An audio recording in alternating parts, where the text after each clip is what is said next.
Queen Victoria is one of our favourite cruise ships, and yet Cunard aren't one of our favourite cruise lines. For those that have never sailed with Cunard, they seem to be a bit of an enigma, as we get asked frequently whether their ships are really formal, whether there's anything for younger people to do, is it the best service and dining we have ever experienced at sea, and are they really posh? Hopefully, this Queen Victoria ship review can clear up some of those questions and show you that Queen Victoria in some ways is not so different from other cruise lines as you might expect.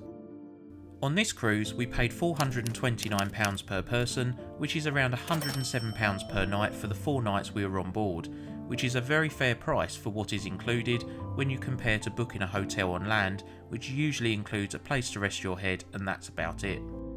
Starting with accommodation, Queen Victoria features inside cabins through to Queen's Grill suites. Cabins aboard Cunard ships are referred to as staterooms and suites are called grills. Cunard referred to their suites as grills, and this all originates from the original Queen Mary, which had the Veranda Grill, which was a reservation only restaurant exclusive to guests in suite accommodation.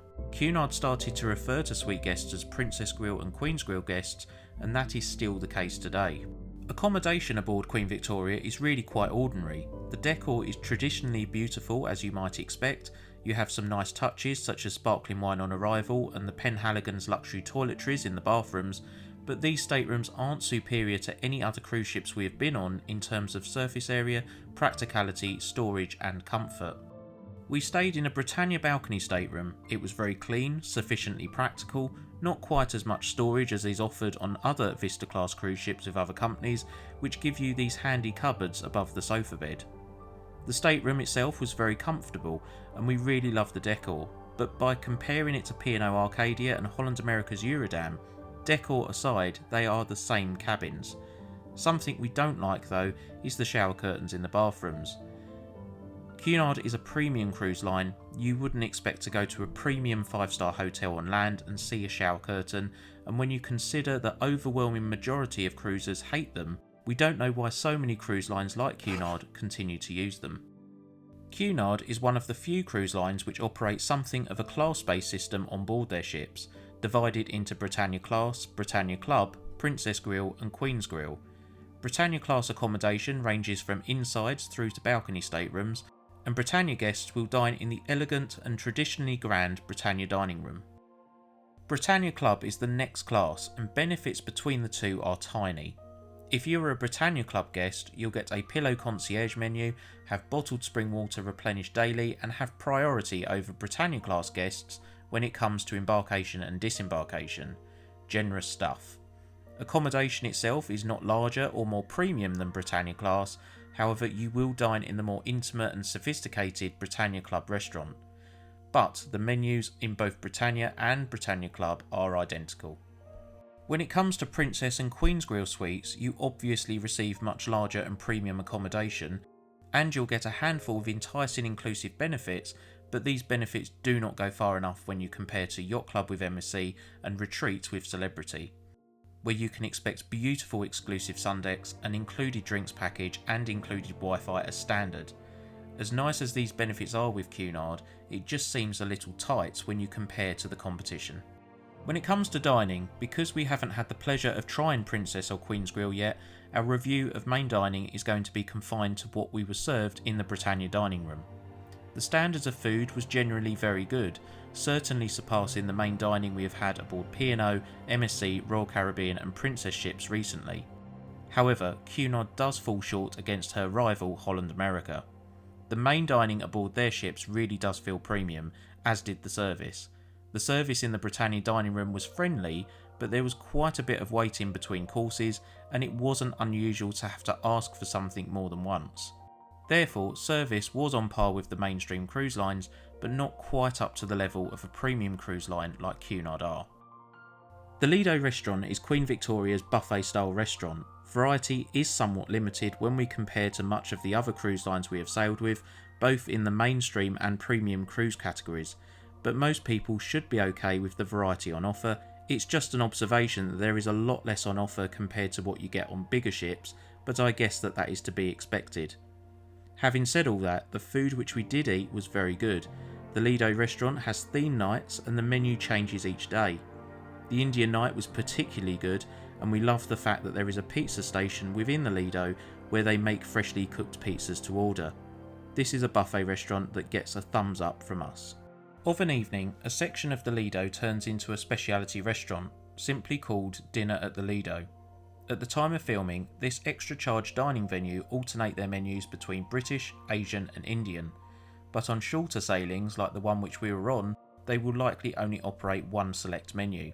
During our cruise, we tried the bamboo menu, which consisted of Asian inspired dishes such as the Asian bento box to start and the tofu and vegetable stir fry for a main. Overall, it was a lovely meal, and we feel that the $25 per person cover charge was fair for the experience we had, and we would certainly go back the next time we sail aboard Queen Victoria. If you have tried any of the other menus at Dinner at the Lido, drop us a comment and let us know what you thought. During the day, and weather permitting, you have the Lido Grill located near poolside of the Lido pool. You can expect burgers, hot dogs and fish and chips, all of which is included as part of your cruise fare. The food served here is way ahead of the included poolside grills with many other cruise lines, but yet again falls short against Holland America ships, where the food served at Dive In is so good we would have happily paid money for what we ate. But let's talk about a venue aboard Queen Victoria which has wowed us on all three Cunard ships in the last 18 months, and that's the Veranda, a seriously good French inspired steakhouse which ranks as one of our all time favourite restaurants at sea. The Veranda is charged at $25 for lunch and $39 for dinner, and celebrates the very best cuisine from land and sea from both sides of the Atlantic. On this cruise, I had the beetroot and goat's cheese salad, which was amazing. The Beyond Meat burger served with gastro chips and homemade ketchup was to die for, and when it comes to dessert, you are really going to struggle to choose because they are all so good. The rum bar served tableside is for those that love a tipple with their dessert, but for us, it would either have to be the wild strawberry pavlova served with champagne sorbet, or the superbly rich triple chocolate skillet cookie dough. We cannot stress enough how good the food is at the Veranda. It's worth taking a cruise with Cunard just to experience this venue. In one word, superb. Seeing how well Cunard do at speciality restaurants, it's a shame that you only have two alternative dining venues as an option in the evening. There are certainly more dining options with other cruise lines we have sailed with, but this is because of the four main dining rooms they have on their ships according to the class system that Cunard operate. This is a key difference aboard Cunard vessels, and one which you should be aware of if you're somebody that likes trying a variety of different restaurants during your cruise. To some, it may feel as though the dining is a little limited by comparison, but to many, 2 inclusive and 2 extra charge venues will prove adequate. The Golden Lion pub, located forward of Deck 2, is a must-try venue for lunch. It is included as part of your cruise fare, and all of the food we have ever tried on all 3 Cunarders has been excellent. You can choose dishes such as fish and chips, mac and cheese, and the best sticky toffee pudding we have ever eaten at sea. This is one of the most popular venues for lunch on the entire ship, and therefore we would recommend trying the Golden Lion on either a port day or on embarkation day as soon as you get on. If you are looking at trying the Golden Lion on a sea day, we would recommend grabbing a seat a good 30 minutes before the time they open for lunch, otherwise expect to join a very long queue. Throughout the day, you can grab light bites at the chart room. The French-inspired pastries served here are delicious, as is the Belgian hot chocolate, which comes with whipped cream, milk chocolate flakes and marshmallows. In the evening, just like all of the other bars and lounges on board, you can expect nuts, crisps and other savoury snacks whenever you order a drink, which is a really nice touch.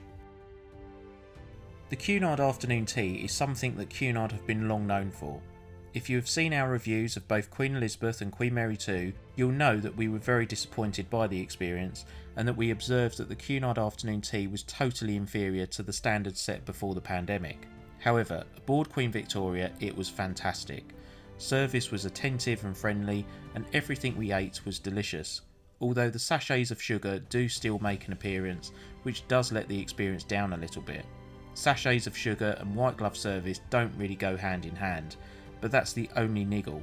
We hope that this elevated experience is now fleet-wide with Cunard, and that our disappointing former experiences on both Queen Elizabeth and Queen Mary II were mere teething issues with crewing after the long pause in cruise operations. If it's your first time cruising with Cunard, the afternoon tea served in the Queen's Room each afternoon at 3:30 is an absolute must. Entertainment. It's an acquired taste. It is very traditional and music focused, and the genres of music performed is going to appeal far more to those of a more mature age. Many bars and lounges around the ship will feature live musicians during the day and late into the night. The performances we saw didn't seem any better than what you get on the likes of P&O and Royal Caribbean, if truth be told, and was miles off of the superb music acts performed aboard Holland America ships. The Lincoln Stage and BB King's Blues Club with Holland America is exceptional. The music performed in bars and lounges aboard Queen Victoria was okay, but it doesn't stand out amongst the competition in our opinion. Despite how stunning the Royal Court Theatre is, the performances weren't great and we left after a short period of time on both occasions. This was more due to personal preference rather than us experiencing a poor performance. There certainly wasn't a mass exodus during the performances by any means. I guess when you have seen some of the fantastic shows aboard Royal Caribbean ships, the shows with Cunard seem a little past their prime and at times a bit underwhelming.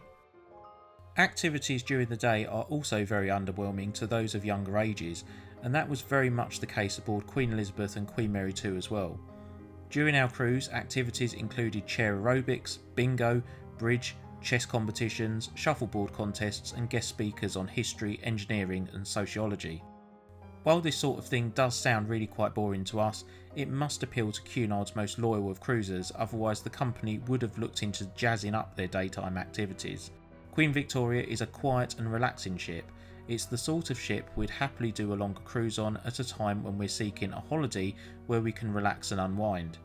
We appreciate both the busy and lively offerings of a Royal Caribbean cruise and the quiet and relaxing atmosphere on a Cunard ship where you can just take in the views, read a book and go home feeling relaxed and fully rejuvenated. So when we say that there isn't much going on board for younger people, it's true.